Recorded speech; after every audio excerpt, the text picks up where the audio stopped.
नदिया जिले के शांतिपुर थाना अंतर्गत ढाकापाड़ा इलाके में शनिवार सुबह एक युवक ने फांसी लगाकर आत्महत्या कर ली। परिजनों का आरोप है कि युवक को लंबे समय से ब्लैकमेल किया जा रहा था, जिससे परेशान होकर उसने यह कदम उठाया। मृतक के परिजनों के अनुसार स्टेडियम पाड़ा इलाके की एक महिला युवक को लगातार ब्लैकमेल कर रही थी और पैसों की मांग कर रही थी। पैसे की बढ़ती मांग और मानसिक दबाव के वजह से युवक ने आत्महत्या का रास्ता चुना। आपको बता दें कि शनिवार सुबह उसका शव उसके ही घर में फंदे से लटका हुआ पाया गया, जिससे इलाके में सनसनी फैल गई। वहीं घटना की सूचना मिलते ही शांतिपुर थाना पुलिस मौके पर पहुंची और शव को कब्जे में लेकर पोस्टमार्टम के लिए भेज दिया। साथ ही पुलिस ने मामला दर्ज कर जांच शुरू कर दी है। उधर घटना के बाद से आरोपी महिला अपने घर पर ताला लगाकर फरार बताई जा रही है।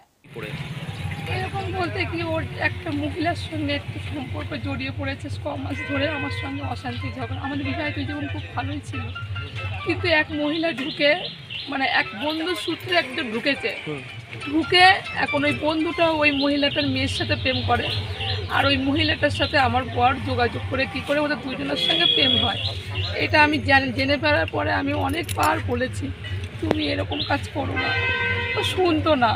ওই মহিলা ওকে যেভাবে বলতো ও সেভাবে ব্রেন যেভাবে ওয়াশ করতো সেভাবে নিয়ে আমার সঙ্গে অশান্তি কটা মাস দিয়ে এখন ও কালকে রাত্রে আমাকে বলছে ও আমাকে থ্রেট দিচ্ছে। কি দিচ্ছে? থ্রেট দিচ্ছে উল্টো পাল্টা, সংসার ছেড়ে দাও, ছেলে ছেড়ে দাও, আর ও বলছে আমি ছাড়তে পারবো না। এইসব নিয়ে অশান্তি ঝগড়া প্রচুর হয়েছে না ওদের মধ্যে, আমি সঠিক জানি না, কিন্তু ও আমাকে এটাই বলেছে যে আমাকে ব্ল্যাকমেলিং করছিল আপনার স্বামীকে। হ্যাঁ, তার জন্য ও বাড়ি এসে এরকম, আর আমি বাবার বাড়ি ছিলাম। আপনি কখন জানতে পেরেছেন? আমি তো সকালবেলা ভোরবেলা জানতে পেরেছি, যখন আমাকে সবাই হাসপাতালে নিয়ে গেল, কিন্তু এমনি হচ্ছে ওনারা আমাকে কেউ জানায়নি কিছু। মানে সকালে জানতে পেরেছেন? আমি ভোরবেলা থেকে। কোনো অভিযোগ করবেন আপনারা? অভিযোগ আমি চাই, যার জন্য আমার এটা অ্যাকচুয়ালি ঘটনা হয়েছিল যেটা আমরা শুনলাম, স্বামী স্ত্রীর মধ্যে গন্ডগোল, এরকম একটা বউ নাকি ওই ছেলেটাকে শুধু ডাকতো, ওই অমরকে ডাকতো, ফোন করে ডাকতো, বাড়িতে অশান্তি, এই বউটাকে মারধর করতো। সেই সময় যাকে আমরা আজকে গেছিলাম সবাই পাড়ার সবাই মিলে, মহিলারাও গেছিলো, আমরা গিয়ে দেখলাম বউটার তালা দেওয়া।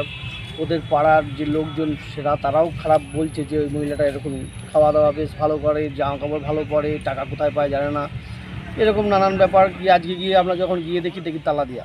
মানে কি কারণে সুইসাইড করলো ওই মহিলাটা? এখন ওকে কি প্রেশার দিয়েছে সেটা আমরা কি করে বলবো?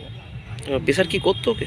হ্যাঁ, আমাকে জানিয়েছিল, আমার বন্ধু আমাকে বলেছে, দেখ এরকম। Bureau report, PVTV news.